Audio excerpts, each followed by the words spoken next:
بسم الله الرحمن الرحيم السلام عليكم ورحمة الله تعالى وبركاته نبض الداوضيال إذ لهانتين بميل كستات شوكتان دافها عالم كيدو لذا تعالى دا كسور دوادا كنال كينا برهال دور كاغا أو كنال أين كو حسنو أمبا كسور دينو تاريخ دا هال دور دا أمد الصوماليات كبروا إبل إلا فيكتا وقصر رئيس أنو لشا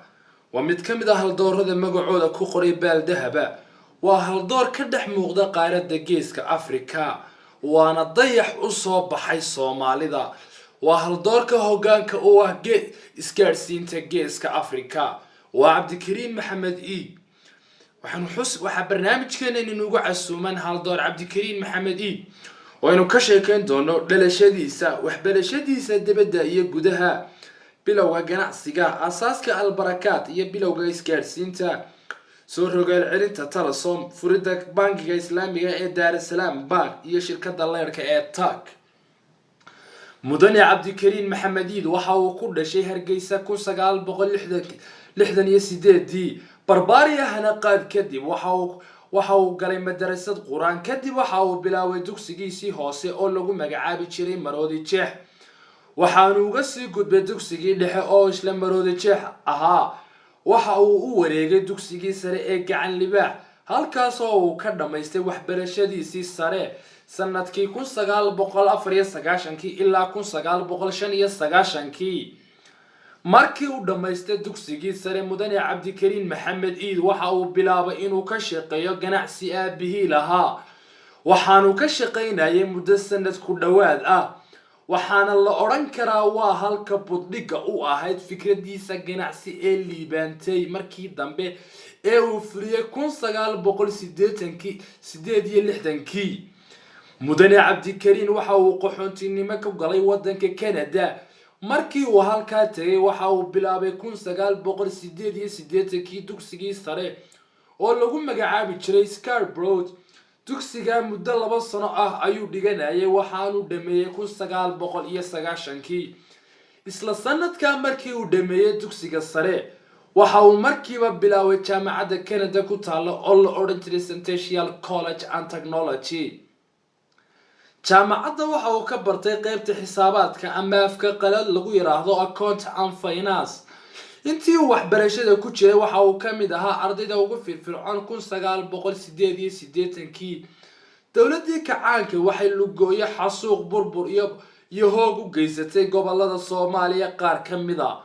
haddaba dadka ay leysay waxa ku jiray reerkii uu ka dhashay mudane Cabdikariin Maxamediid waxaana kamid ahaa aabihii Maxamediid iyo qaar kamid walaaladii musiibadaasi walow ay ahayd maalmihii murugada iyo mahadhada ahayd Cabdikariin kamu bayrin wadadii guusha ee uu jeexday ee calool adeeg iyo raganimo ayuu ku qaabilay musiibada foosha xun 1994 ayuu ka qalin jabiyay jaamacadda Centennial College qaybta xisaabaadka qalin jabintiisu waxay ku soo beegantay waqti ay dagaalo sokeeye ka socdeen wadanka dagaalkaas sokeeye waxa ku burburay ganacsigii aan bahantidii uu aabihii lahaa haddaba mudane Cabdikariin waxa uu qasab ku noqotay inuu si degdeg fursad ganacsi u keeno si uu reerka wax ugu taro maadaama aabihii ay dishay gacan ka xaq darani 1995 waxa mudane Cabdikariin magaalada Diridhaba uu ka furay xawaalad magaceeda la oran jiray Mubaarak asaaska albarakaat iyo bilowga isgaarsiinta 1998 wuxuu ahaa sanad ku suntan bilowgii shirkadda isgaarsiinta ee Somaliland sharakaadka shirkadda albarakaat waxa la sameeyay sanadkii 1998 markii la sameeyay caqabado badan ayaa soo wajahay caqabadahaasi waxay iskugu jiraan caqabado dhaqan qaar dhaqaale iyo kuwa shaqo caqabadaha dhaqanka ee soo wajahay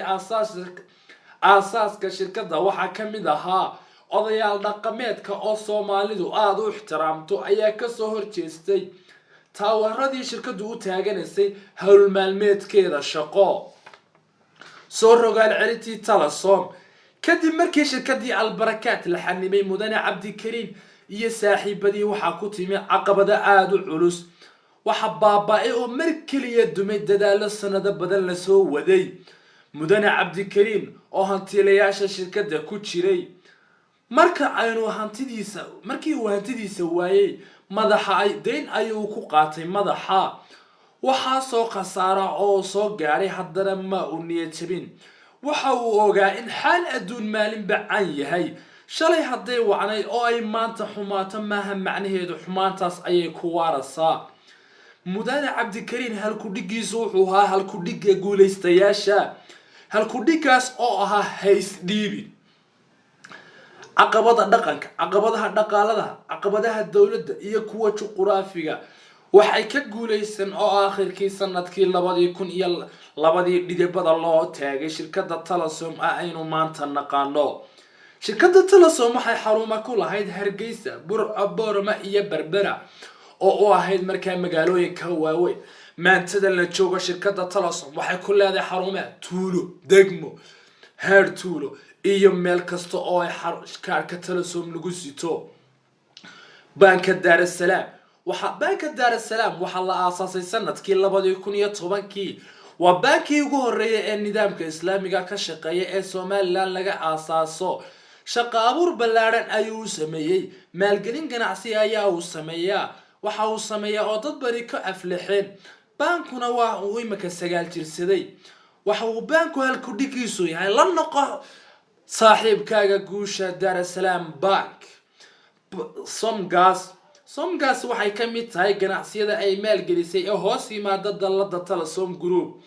waxa la aasaasay 2008 waana shirkad loogu talagalay inay deegaanka badbaadiso oo dhirta daryeesho oo dadku ay helaan waxay ku badashaan dhuxusha waxay dadku barteen dhir in aan la noolaan karo dhuxul la'aan waxay badbaadisay oo dhirta daryeeshay waxay badbaadisay malaayiin dhir cabdikariin maxamed iid waxa uu maanta ku nool yahay magaalada Hargeysa waana madaxa shirkadda Telesom Group fariinta uu dhalinyarta Soomaaliyeed u diraya waxay tahay dhalinyarta Soomaaliyeed ha yeeshaan hami fog hamigaas oo ku dhisan daacadnimo aqoon kartida iyo daacadnimada iyo aqoonta ayaa isbuuxinaysa dhalinyarada mustaqbalka dalka iyo dadka ayaa tihiin dalkuna waxa uu u baahan yahay horumar ballaaran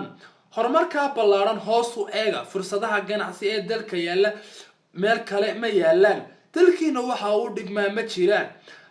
haddaba yaqiinsada inaad tihiin jiilka soo socda ee kuwan imika jooga bedeli lahaa maadaama ahmiyada dalka u leedihiin ku dadaala sidii ay taariikhdu idin xusi lahayd oo magaciina ugu qori lahaydeen baal dahaba halkudhigaasi waa halkudhigii ugu dambeeyay ee cabdikariin maxamed iid kula dardaarmay ummadda Soomaaliyeed meel kasta ay joogto intaasaan ku soo gabagabeynaa ku xidhnaada kanaalkeena baraha doorkaaga waxaan daawadayaal idinka codsanaa inaad nagu caawisaan subscribe like share iyo comment intaasaan barnaamijkeena ku soo gabagabeynaa sida iyo kulan dambe oo xiiso leh assalaamu calaykum wa rahmatullahi ta'ala wa barakaatuh